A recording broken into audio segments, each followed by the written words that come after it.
તો સુખ બહાર નથી પણ અંદર છે, અને અંદર એટલે આત્મામાં. શેમાં છે? આત્મામાં. અને આત્મા એ અનંત સુખ વાળો એનો સ્વભાવ છે, ઇનબિલ્ટ છે. શું છે? ઇનબિલ્ટ સમજાય ને આ જગતમાં. હવે તો આ મોડર્ન જમાનામાં ઇનબિલ્ટ એટલે શું? ઇનબિલ્ટ એટલે એની અંદર એનું એક્ઝિસ્ટન્સ પરમેનન્ટ છે, જ્યાં સુધી એ છે ત્યાં સુધી. અને આત્મા કાયમનો છે, એટલે એમાં કાયમનું સુખ છે. મટીરિયલ જ્યાં સુધી હોય ત્યાં સુધી એનો સ્વભાવ હોય, એને ઇનબિલ્ટ કહેવાય. શું કહેવાય? અને આત્મા કાયમનો છે, એટલે એમાં સુખ પણ કેવું છે? કાયમનું છે, પણ એ ઇનબિલ્ટ છે. શું છે? હા, સેપરેટ નથી, ઇનબિલ્ટ. આત્મા છે ત્યાં સુધી સુખ છે, અને આત્મા કાયમનો છે તો કાયમનું સુખ છે. એટલે આવો જે આત્મા છે તે અંદર છે પણ બહાર નથી. ઘણાને વિકલ્પ થાય આત્મા છે એની સાબિતી શું? હું બધા જ તમારા પ્રશ્નો કરીશ અને જવાબ આપીશ. એટલે તમારા પ્રશ્નો આવી જ જશે. હું અધર અધર નહીં જવા દઉં કશી વાત. તમારા બધા પ્રશ્નો અંદર આવી જ જશે. ઘણાને થાય કે ભાઈ આત્મા છે એવું અમે સાંભળ્યું છે, વાંચ્યું છે, પણ અમને ખબર નથી કે છે કે નહીં. અત્યારનું આ જીવન તો અમને દેખાય છે, પણ આત્મા છે કે નહીં એ અમને ખબર નથી. તો તમે અમને ઝાંખી કરાવો. શું કે છે એવું અમને રિયલાઇઝ થવું જોઈએ. તો જ્ઞાની પુરુષ કે છે આત્મા વગર દેહ શક્ય નથી. શું કે છે? નંબર 1, આત્મા વગર પુનર્જન્મ શક્ય નથી. નંબર 3, આત્મા વગર કર્મનો સિદ્ધાંત સાબિત થતો નથી. અને નંબર 4, આત્મા વગર સનાતન સુખની ખોજ ના હોય. આ 4 વસ્તુ તમે વિચારી જુઓ. આત્માની સાબિતી, આ 4 વસ્તુ આત્મા છે એટલે છે. આત્મા વગર પુનર્જન્મ હોય.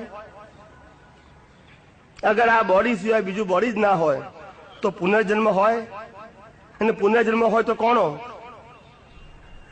પુનર્જન્મ? આ તો બોડી બળી ગયું તો કોનો પુનર્જન્મ?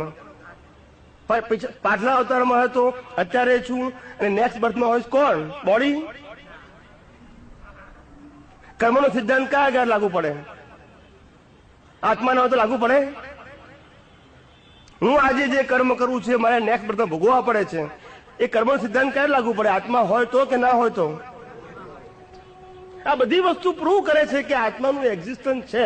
ભલે આપણને સમજાય કે અનુભવાય નહીં એ જુદી વસ્તુ છે, પણ આપણને ઝાંખી થાય છે કે આત્મા છે તો જ આ બધી વસ્તુઓ છે, નહીં તો આ બધી વસ્તુ હોઈ શકે નહીં. આ બોડીની ચૈતન્યતા આત્માની હાજરીને કારણે છે. જે દિવસે આ બોડીમાંથી આ બોડી 100 વર્ષ જીવે, બિલકુલ ધ્યાનથી સાંભળજો, આ બોડી એટલે કે આ શરીર 100 વર્ષ જીવે ત્યાં સુધી આ શરીરમાંથી ગંધ ના મારે. શું કીધું?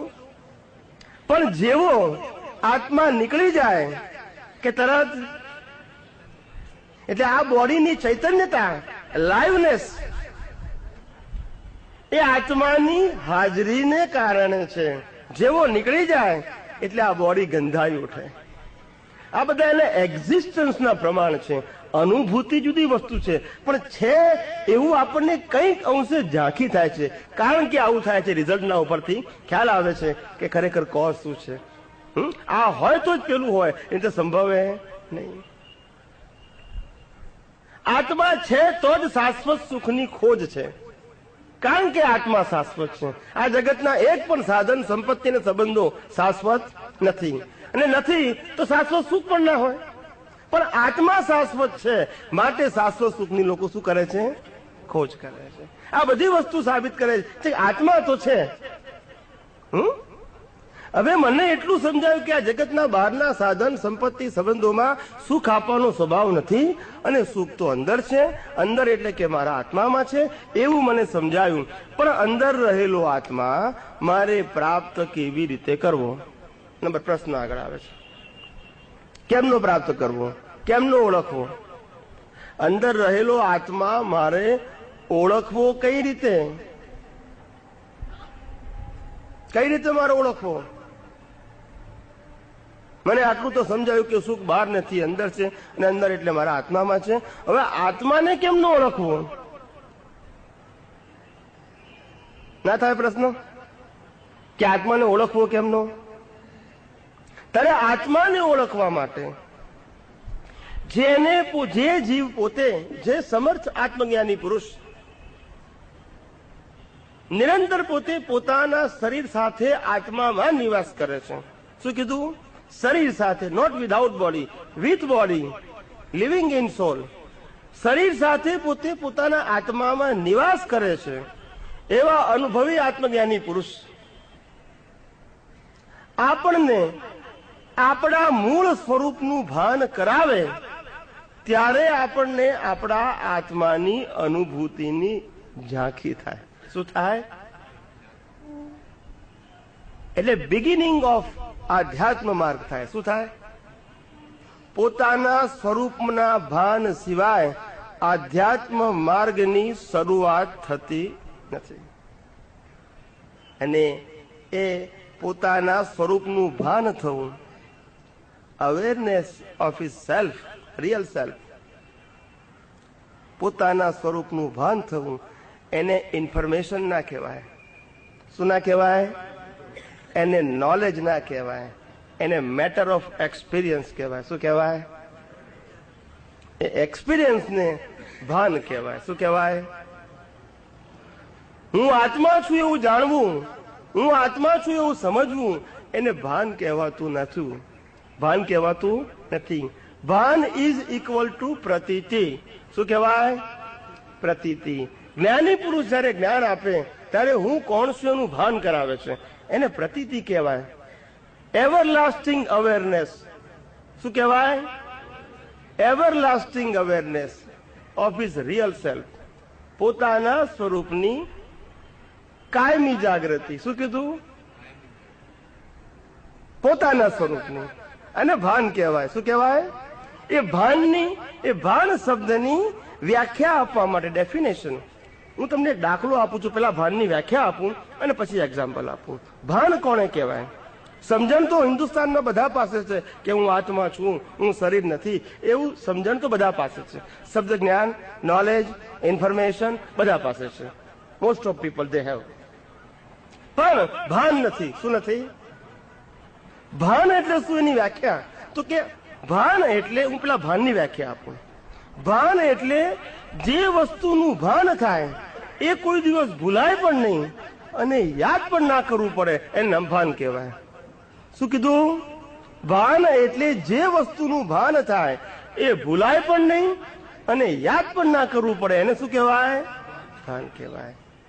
એટલે એવરલાસ્ટિંગ અવેરનેસ. શું કીધું? હા. હવે એનો વ્યવહારનો દાખલો આપું. શું કહું છું? આપણને ફિટ થાય એવો વ્યવહારનો દાખલો આપું એટલે તમને ખ્યાલ આવે કે હું ભાન કોને કહેવા માંગુ છું.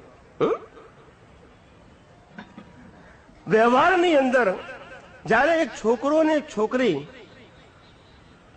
લગ્ન મંડપમાં લગ્ન કરે છે, ગોર મહારાજની હાજરીમાં અને અગ્નિદેવની સાક્ષીએ જ્યારે લગ્ન કરે છે સમાજની સામે, ને તે વખતે 7 ફેરા ફરે છે.